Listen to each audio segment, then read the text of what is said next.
This is Dr. Karen, and you are listening to the De Facto Leaders Podcast on the B Podcast Network, where I share up-to-date, evidence-based practices, my own experiences, and guest interviews designed to help pediatric therapists, educators, and aspiring school leaders design services that support social, emotional, and academic growth and set kids up for success in adulthood. Whether you want to learn effective strategies for your therapy session or classroom, be an influential leader on your team, or find creative ways to use your skills to advance in your career, I've got you covered.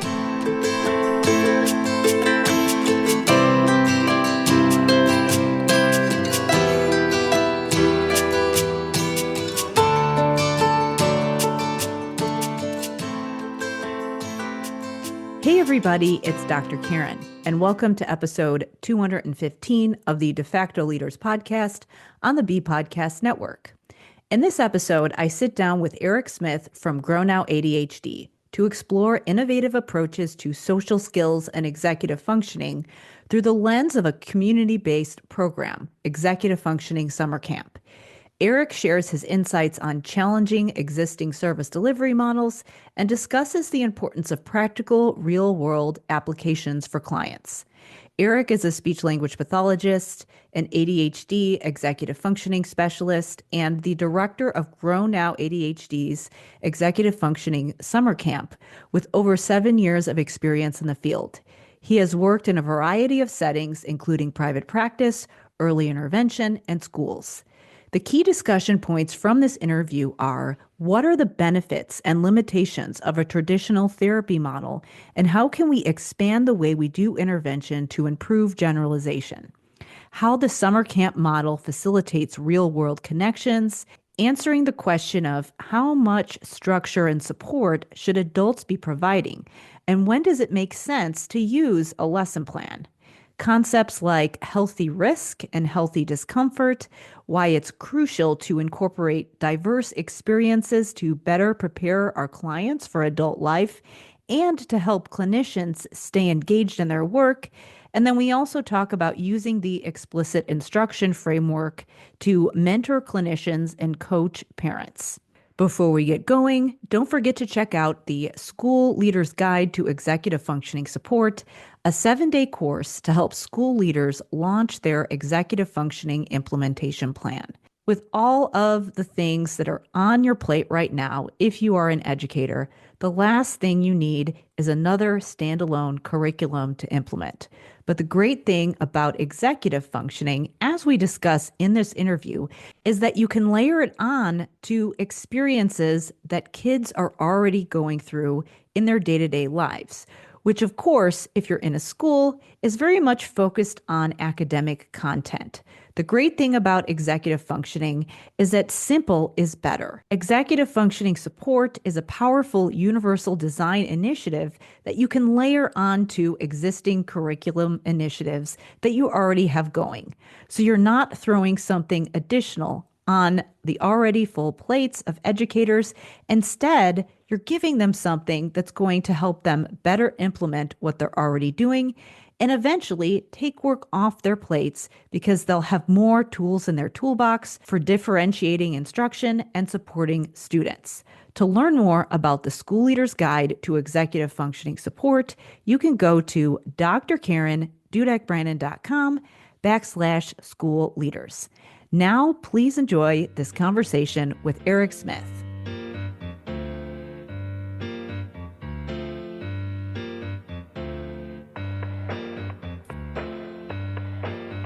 Today, I am joined by Eric Smith from GrowNOW ADHD. So thank you so much for being here with me today. Absolutely, my pleasure. So yes, my name is Eric Smith, and I am a speech and language pathologist, executive functioning specialist, and director of GrowNOW's EF Camp. I have been in the field for 7 years, going on 8 this year, which is pretty crazy to think about. Yeah. And it's been a journey just to get to where I am in my current position, but really just enjoying the ride. Yeah. So I'm curious, what made you decide to be an SLP? Like, what drew you towards the field? And then we can maybe talk about what made you go to executive functioning as a specialization. But yeah, let's start Absolutely. there. Sure. So it's multifaceted. So I come from a family of educators. So my parents were both teachers. They are retired now, living the dream, even though I would want my father to get out more, but Yeah. it's all good. Um, and my sister is a teacher. My brother is director of student services at a local school district. So it's just kind of part of who I am is Yeah. to be a teacher, working with children. I have had many jobs even before being an SLP that was working with children. So from the ages of 15 to 18, I was a summer camp counselor. And mind you, that looked very different from what I do now.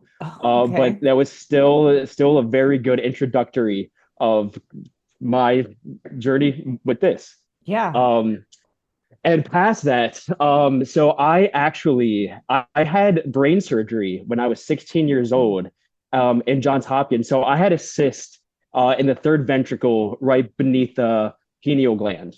And I encountered an SLP. She came in to do some cognitive tests. And I thought that was pretty interesting, right? So when I Hmm. was 16, I had that introductory to what an SLP is. So I kind of did some research in my later high school years, and that led me to deciding upon that path as a freshman in college, and kind of just stuck with it, grinded out through grad school, found Michael McLeod through a mutual colleague, and I was actually Michael's first employee with GrowNOW. So I have seen just the growth to what it is now. No Yeah. pun intended. But Uh-huh. so it's been really cool. We have over 40 coaches now that are on our team. So we are across the United States, really just trying to help families and individuals with ADHD and other executive functioning issues achieve their goals. Cool. Yeah. So, when you decided to be an SLP, did you see executive functioning as an area that you were going to specialize in? Did you know at that point? Oh, absolutely not. So so it's funny just where life takes you, and I think that you just Yeah. have to hang on for that ride there. But I was kind of in a toss up as to what I wanted to do. So I had a lot of interests in working in hospitals and rehab facilities. I also had interest in working with younger kids and within schools and even teenagers too. So I just have a variety of different interests in that regard, Yeah. which I love about the SLP field because there has that large flexibility. Hmm. Um, so when I first started, I worked a lot in early intervention and then kind of developed the executive functioning niche while working with Mike McLeod. So Hmm. it kind of just took me on that path. I still obviously hold my SLP license. I have my own business, which is Smith Speech and Language in Pennsylvania. Um, but I do the majority of my work with GrowNOW ADHD, working with individuals and families with executive functioning difficulties. Yeah, it's interesting how you just go different paths. I've definitely had that experience as well. And and I obviously have had Mike on the podcast a few times. We can link to those interviews, but we talked about how in SLP training, like in grad school, you get a little bit of executive functioning. I got a little bit Mhm. in my TBI course, but really it was after I got into the field that I really dove in a little bit more. And when I went back for more schooling, I almost had to intentionally say, I'm going to focus on this area. It wasn't something that was built into the SLP curriculum, or at least not as much as I thought it should be. I mean, you talk about language and cognition, but now executive functioning is just it's blowing up. Like people want to hear about it, people Mhm. want to learn about it, which I think is a good thing because I know that schools just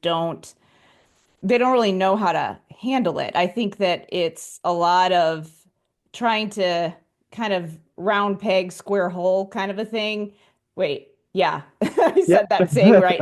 But yeah, like we're using this model of how we think we should be providing services, which again, like for SLPs, it's the outpatient model. Like Hmm. you have somebody and they come to therapy for a specific thing, which works really well for certain things and Hmm. and works well as part of the picture. But obviously with something like executive functioning and with working with kids who have all these different experiences where they have to apply those skills, we obviously have to think beyond that model. So that I guess that's kind of a good segue into this idea of a summer camp. Like why a summer camp as a model within a like a service that you can offer. So yeah, and I guess you were probably one of the people that was there when you started to develop this, you guys started to develop this model and this way of providing services. So I'd love to hear about why and what that was like.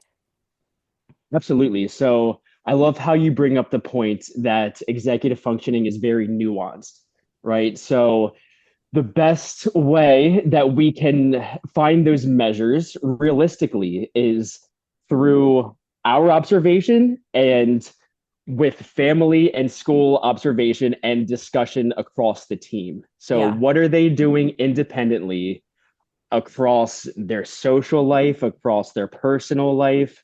Um, how are they able to regulate and motivate themselves towards non-preferred tasks? And just kind of approaching it from that point. So just like what is being less prompt dependent and what is gaining independence, and that's how we measure it.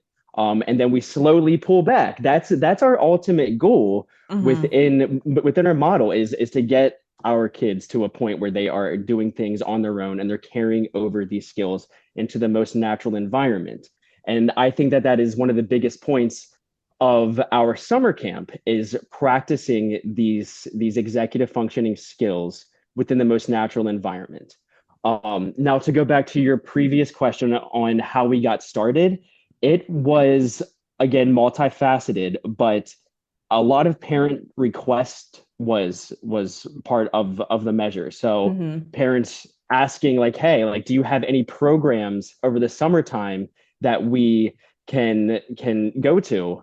And I think that led Mike and some other colleagues of mine to like develop some basic plan for families at first, right? So a lot of families would just come to a certain uh, activity within the greater Philadelphia area, and we would be there for a few hours, and then they would leave.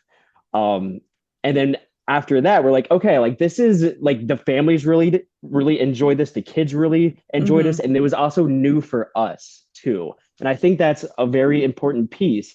Is sometimes work can be monotonous. So I personally, over the past 5 or 6 years, have really tried to tailor my work to be varied. And I find that the summer camp is not only just like engaging and exciting for the kids and the families, but also for us as professionals. It's Yeah, something that's a new good and point. fresh, and Yeah. it's just something that's new. And we found it to be just very motivating for a lot of families, even for us too. Yeah.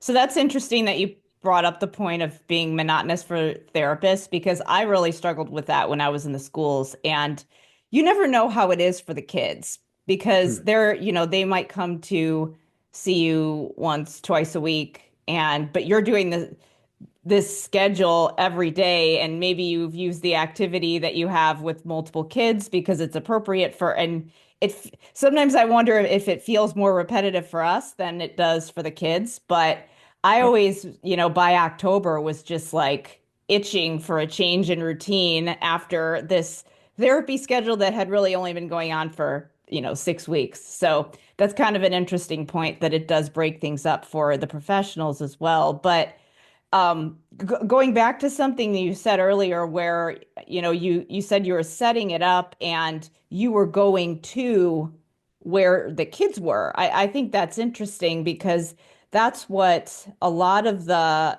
clinicians that I work with, whether it's SLPs, whether it's social work or psychologists, a lot of them are doing these social skills groups because that's the way that the system is set up. Hmm. That's the model, and so they have to kind of work within that model. Like I have this the situation where I have students in front of me and I'm going to try to use this situation, and then I kind of have to go out to these other settings.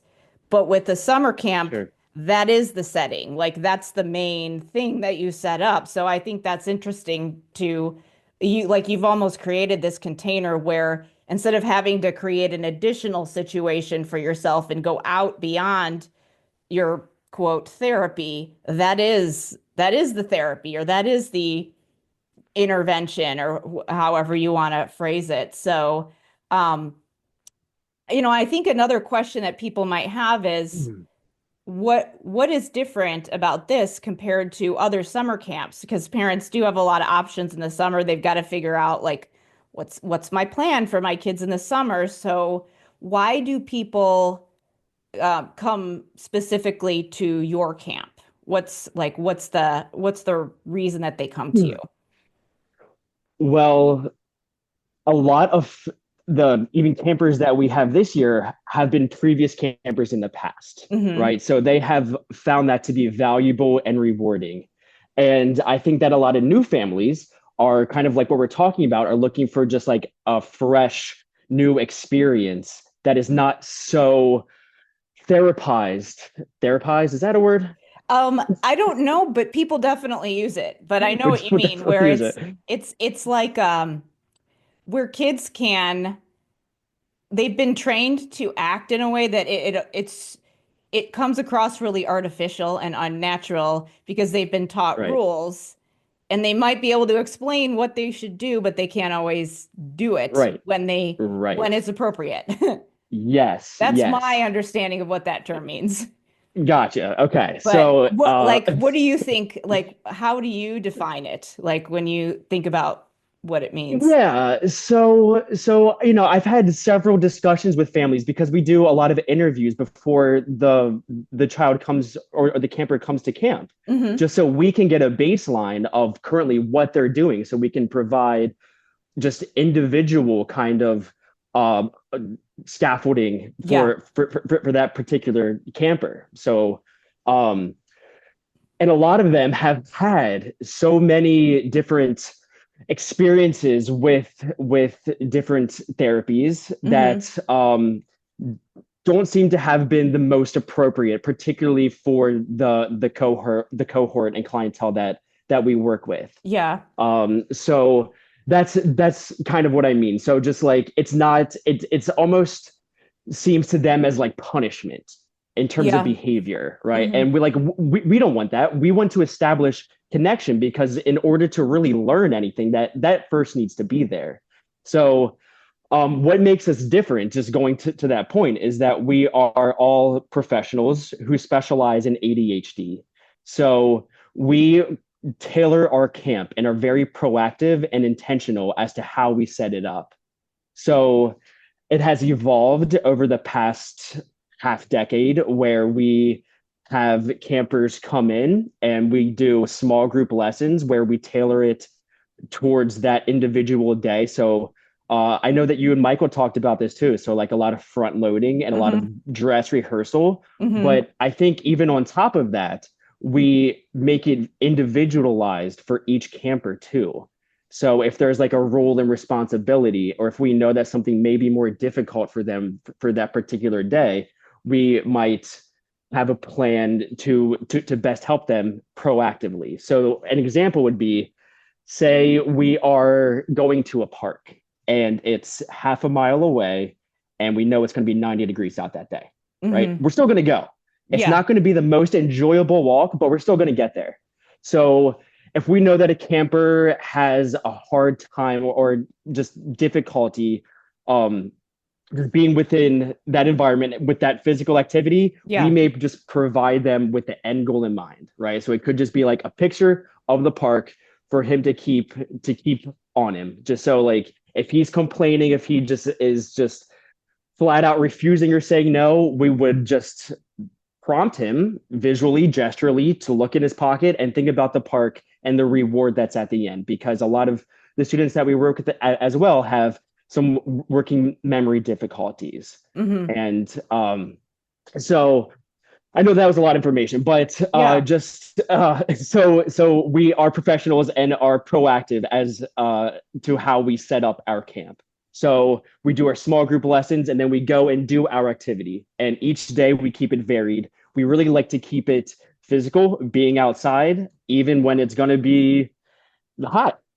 Hmm. So, like if we know it's going to be really hot, we are more proactive in that way. Maybe we'll go swimming, maybe we'll find something that's more in the shade, whatever. But we'll go and do that activity within the community, and have that transportation too, right? So just learning how to wait can be a skill for a Oh lot of yeah. our campers. Hmm. Yeah.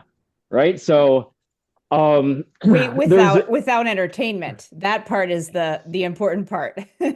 Without yep, your phone or yep. whatever device you have accessible to you. 100%, right? So sometimes I find myself not too often anymore, but just like being in default mode if I'm standing in line at just at a checkout, right? I'll just pull out my phone Yep. and just not Hmm. even being mindful that I was doing that. I was like, oh, like what am I doing? Yeah. So we just have to sometimes be responsive to that. So just learning how to wait, um, like you said, and tolerating boredom is sometimes an overarching goal for our campers. But so we go and do our activity, come back and do some reflection, right? Considering what went well that day, what didn't go so well, and what we can do moving forward, and keeping it a group mindset, being part of a group, and also individualized too. So just multifaceted in that regard. Yeah, and I think a lot of things that I take away from, yeah, there a lot of what things that I could take away from what you just said, but the the main thing is that there is this intentional planning for what is like what's really happening in the student's life. Because a lot of times people will ask me for things like they'll want worksheet therapy, like we're we want to work on social skills, we want to work on executive functioning. Can you give me a set of lesson plans or a curriculum to work on executive functioning? And I'm not against lesson plans or curriculum, Sure. but you you're going out on a hike and it's going to be 90 degrees. There's your lesson plan. You don't need to go on Teachers Pay Teachers and find a worksheet about that. You can just talk about what's actually happening and use that to plan your lessons. And I think that it's where the skill comes in, and that clinical skill is knowing how to connect these cognitive skills with these things that come so naturally to us, and saying, okay, what's coming up, and knowing how to almost on the fly take these situations that you're preparing for and just curate this lesson plan. It's like a protocol in your head. And that's what I tell people. The lesson plan Yeah. is in your head because you understand these experiences that your clients or your students are having. And I think the great part is that then you can go and do the activity with them, which I think is what's missing for a lot of clinicians, is that they don't feel like they can be there during that activity, or they don't Mhm. necessarily know, okay, like how do you from the beginning to the end understand what this whole process is, from the front loading to the doing to the reflecting? Because Yep. then what's really important, I'm sure, is that there's a parent coaching aspect here as well. Like I'm sure you have Yep. some interactions with the parents, is because they're Yep. expecting their kids to have this experience and come back with these skills. So what does the debriefing with the parents look like after you go out and have these experiences with kids? Absolutely. So we like to be first in the moment, talking with these parents about some things for carryover on that particular day. But Hmm. one thing that has evolved over time is we like to do just after camp Zoom meetings, and just talking to them about just like things that we saw and things that could be most appropriate moving forward for each camper.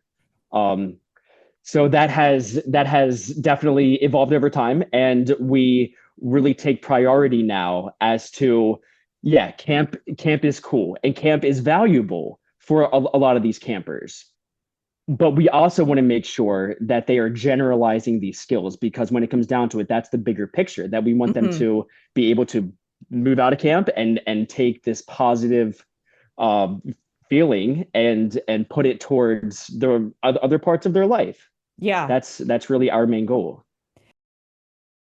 Are you working with students who experience anxiety and overwhelm with new challenges, who refuse or avoid difficult tasks, or require constant prompting? Or maybe they have difficulty filtering distractions, they're missing assignments, they tend to run late, and they struggle to transfer skills from one setting to another, or don't appear to learn from past mistakes.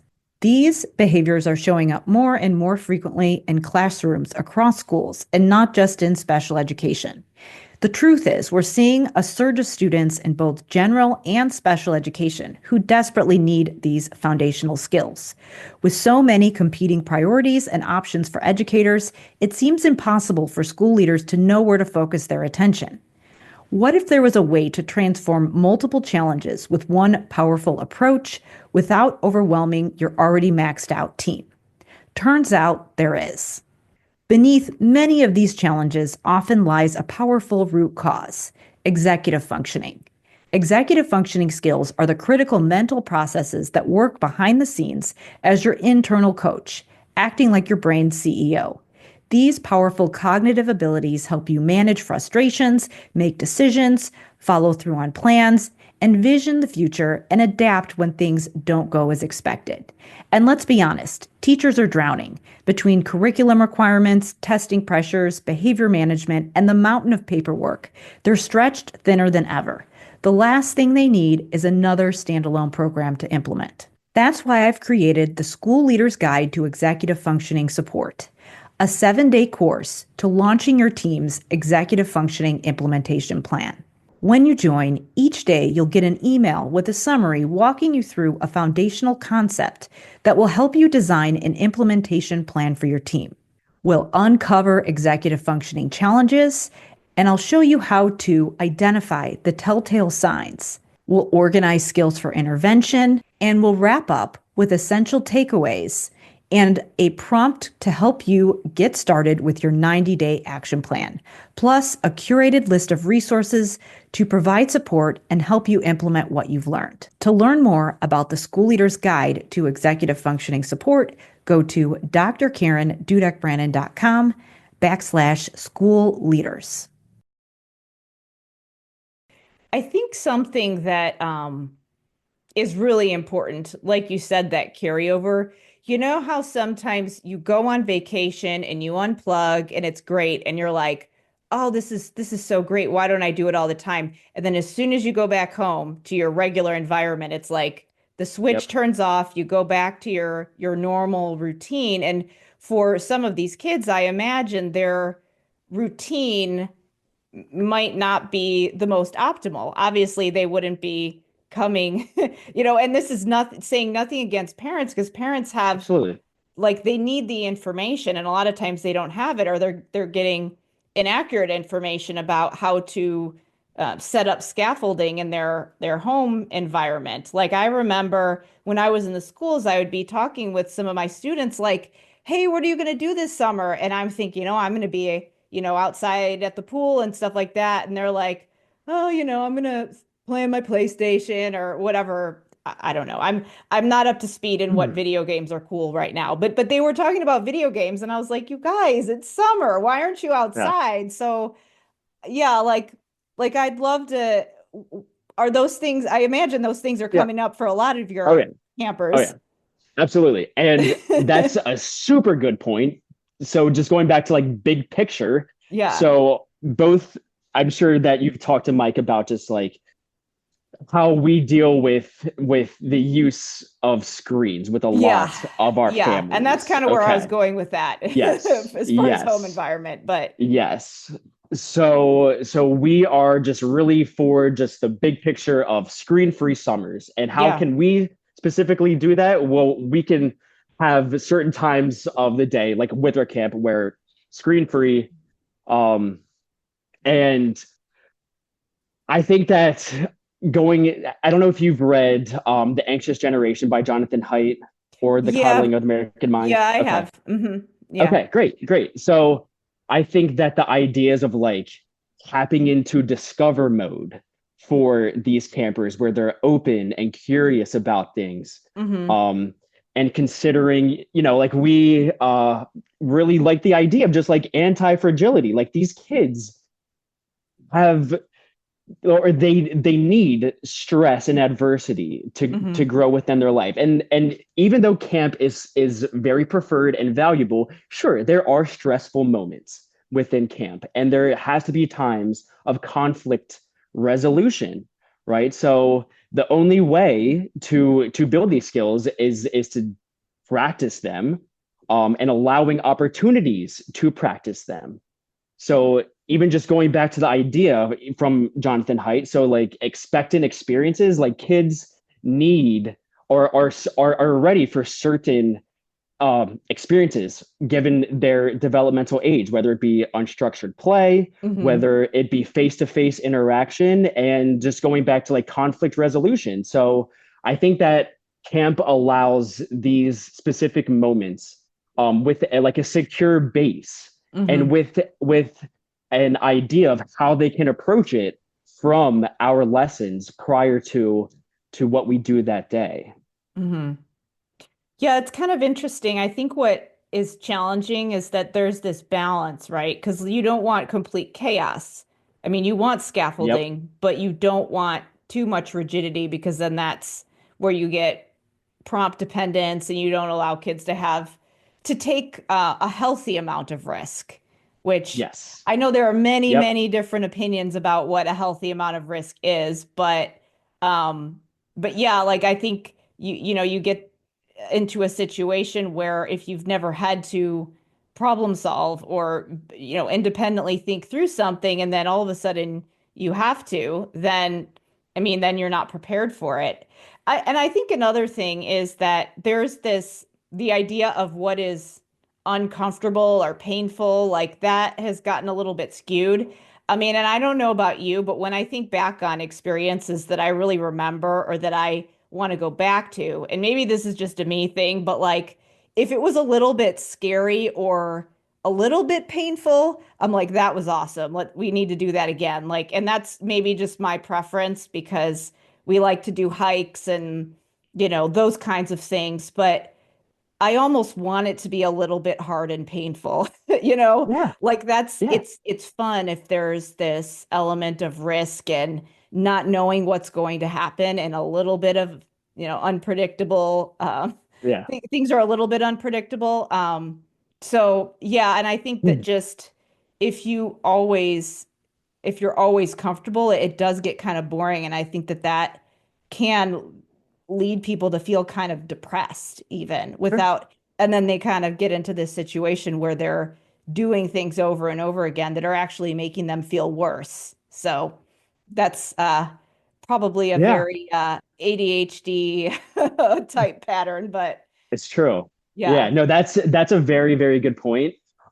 So just like in terms of risk, I think that this is why it's important for us professionals who run the camp to yeah, know the child, right? Because there may be a camper who is more risk aversive. So that could hmm be just like knowing just like, hey, like we want to get this student more out of his comfort zone. We want yeah, him to have these varied experiences and find them to be valuable. So he'd be more likely to do that again, right? So how can we yeah, provide that catalyst there?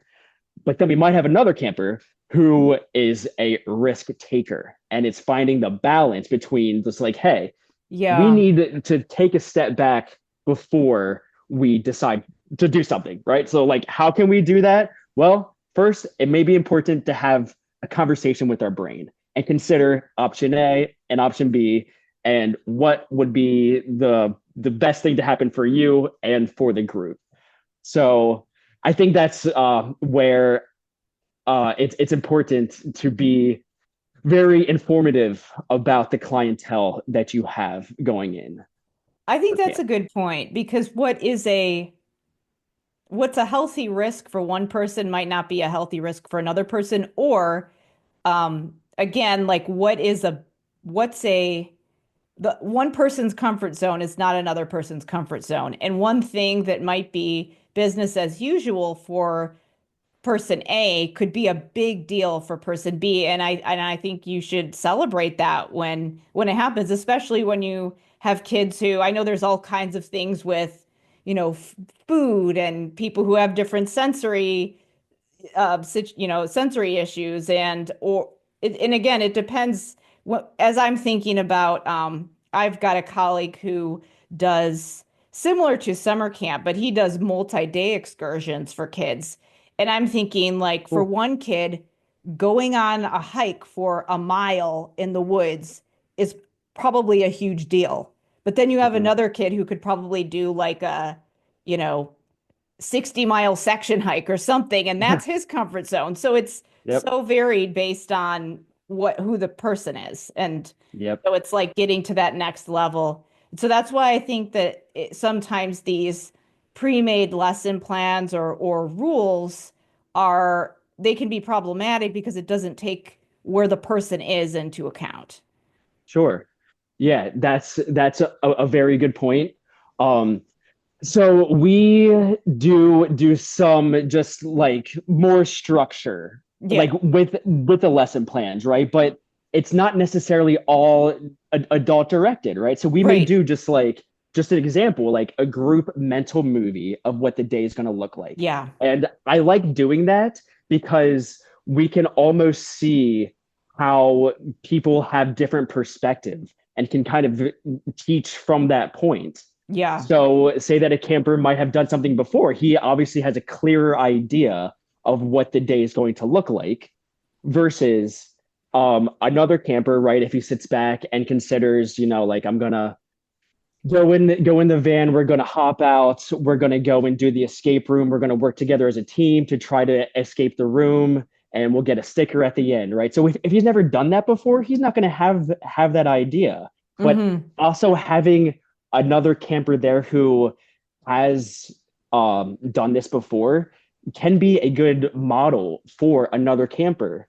And I think that also that is something that has built and evolved over time is that we have a few previous campers who have been with us for 3 to 4 years. And now they're at a point where they're like seniors in high school or going into college.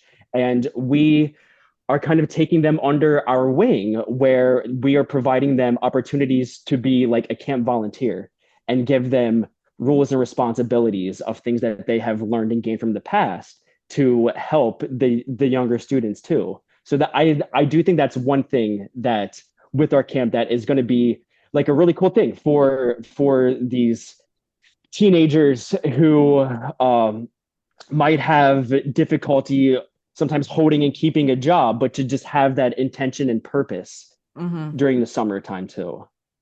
Yeah, I think that part, I think the feeling like you have a responsibility and ownership, that can be really big. And peer models, I've had some good results with peer models as well, or just like a peer mentor, because it Mm-hmm. really does, kids think differently about things that they hear from their peers compared to adults, even though I think it's good to have adult mentors and role Sure. models as well.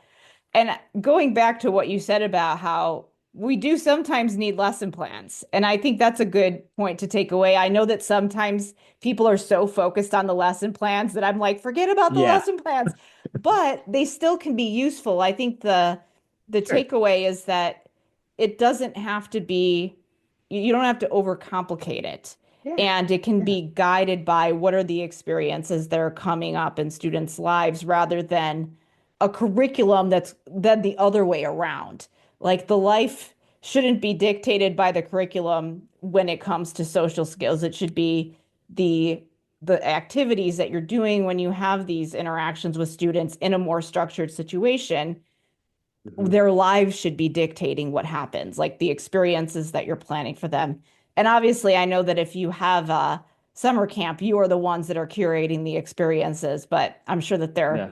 intentional and things that you would expect kids to be doing at these ages. So, how long of Yeah. a period is it? Is it like a week, or how long does your camp usually go? So we have 6 separate weeks. where they are all just clumped together like per week. So Hmm. we go Monday through Thursday. We start mid morning and end around 3:30. And once again, that is intentional because Hmm. we feel that camp is more valuable for a lot of these campers and families if they come in fresh mind, Yeah. sleeping well too. So we have kind of tailored that over the past. If they're coming in at 7:30, 8 o'clock, it's a tougher morning. It's a tougher morning, and we Interesting. have Yeah. yeah, and we've taken note of that too. Um, so one cool thing as our camp has evolved that we are branching out. So this year we'll be in Falls Church, Virginia too, and very excited about that as it'll be our first year Hmm. there.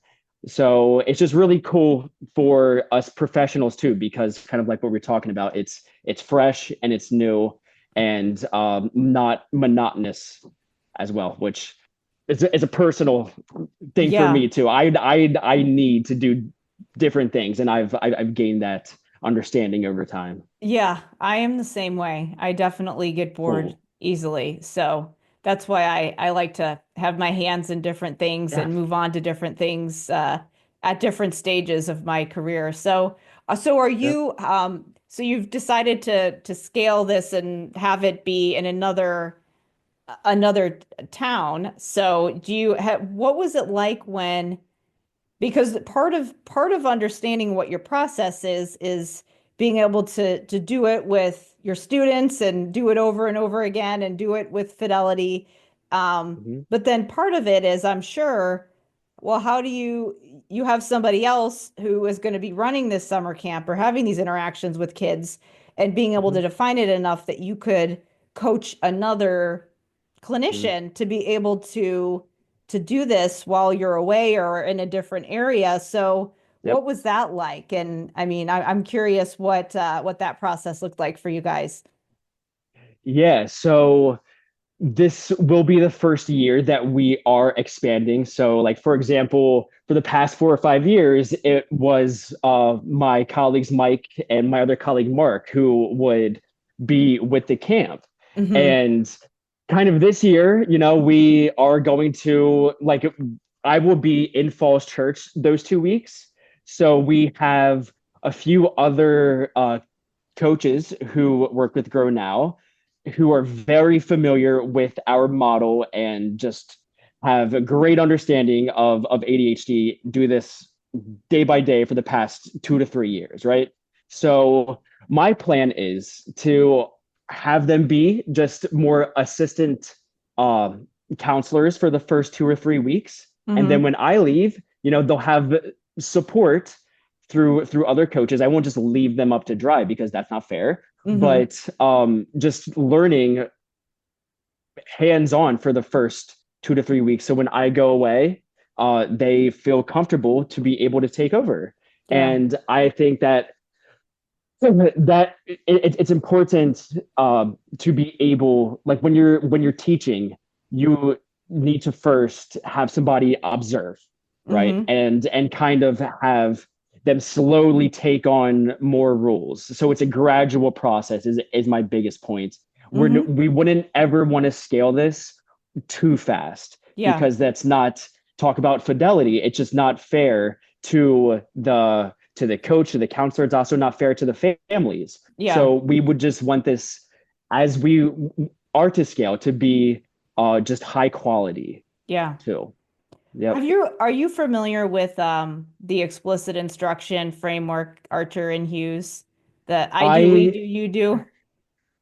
yes, I Yeah. am. So, Yeah. and I just sometimes I think, okay, that it's what we do for students or what we should be doing for students.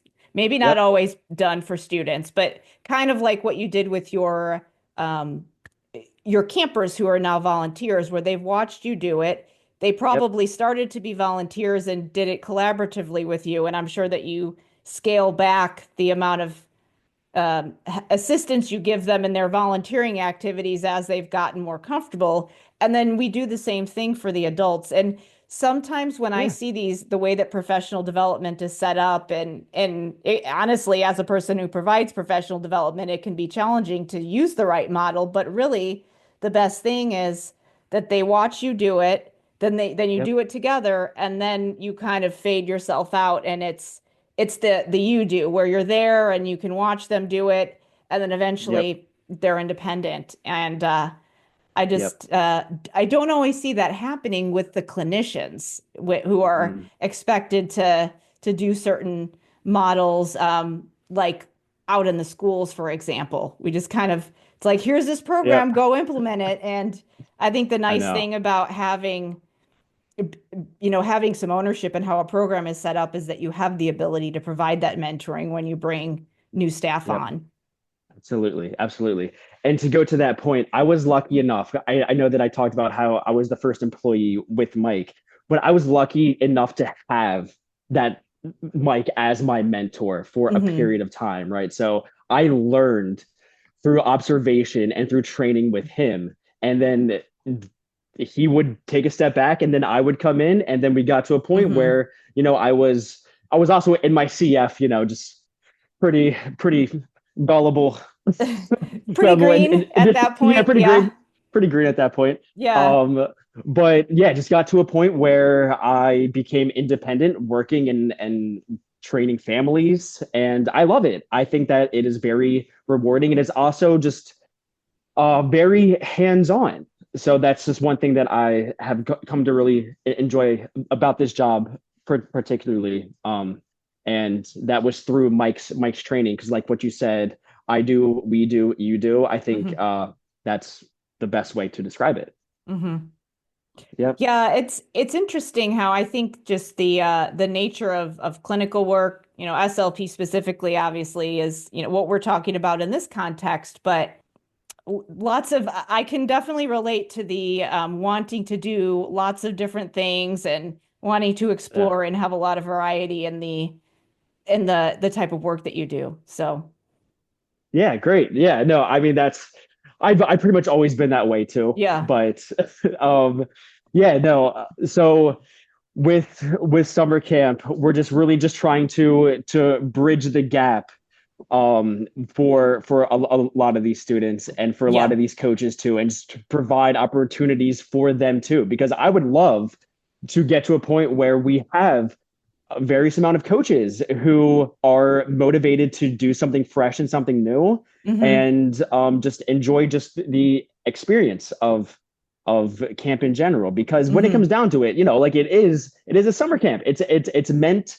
to be engaging and fun, Hmm. and it's from our perspective too. We want to also just provide tools within that means, Hmm. within the most natural environment, um, to best help these learners. Yeah. And I consider for like teachers and educators within ESY, I guess that would kind of be my challenge to them. Just like, hey, Yeah. like, how can we have some sort of innovation and creativity to to get these kids out of the class, if it's possible, talking to administration. Sometimes they Yeah. appreciate that creativity and innovation.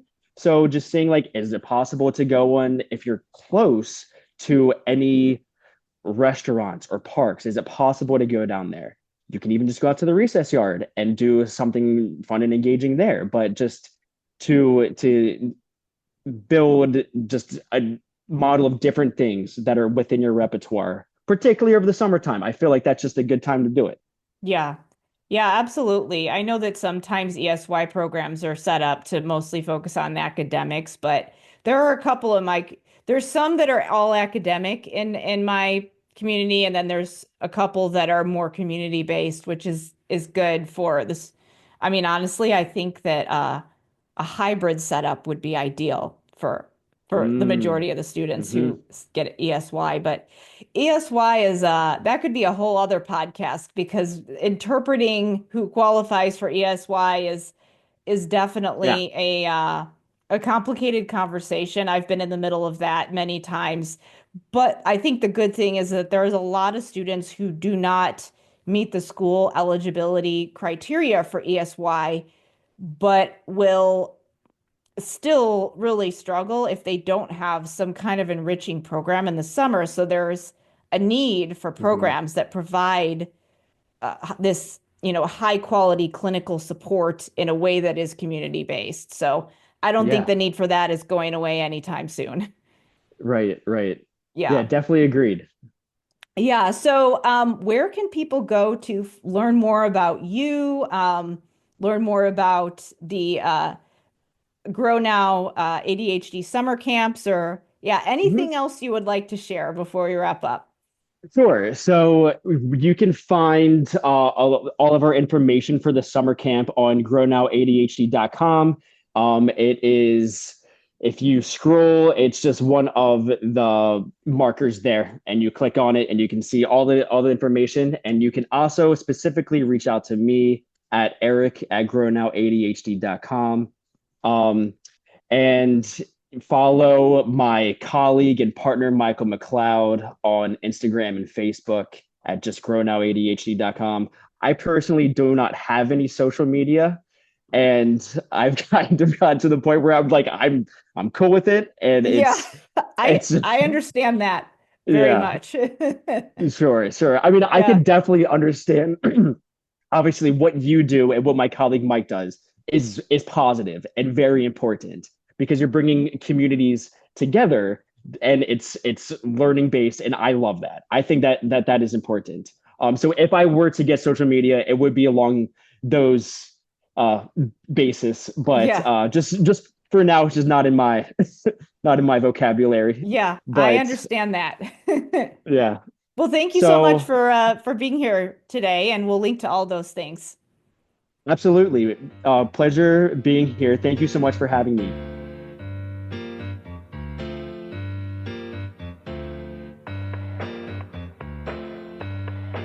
Thank you so much for listening. Be sure to check the show notes for all the places you can go to connect with our amazing guest. And also be sure to check the show notes for more information about the School Leader's Guide to Executive Functioning Support, a 7-day course that shows school leaders how to get started with their executive functioning implementation plan. To learn more about the program, you can go to drkarendudek-brannan.com/school leaders. I created the School Leaders Guide to Executive Functioning Support because educators have to be everything to everyone in current times.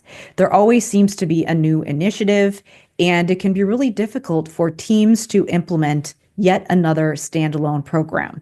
But the great news about executive functioning support is that it doesn't require complicated materials. It can be seamlessly layered onto existing practices and amplify the effort that you put into content area curriculum. And most importantly, executive functioning support can help you to differentiate instruction for those students who need support in special education as well as general education. It can be a really powerful universal design initiative that ensures you're meeting students where they're at. To learn more about the program, you can go to drkarendudek-brannan.com/school leaders. Thank you so much for listening. Be sure to leave me a rating or review wherever you listen to your podcasts and share this episode with anyone you think would benefit from the information. Thanks again, and I'll see you next time.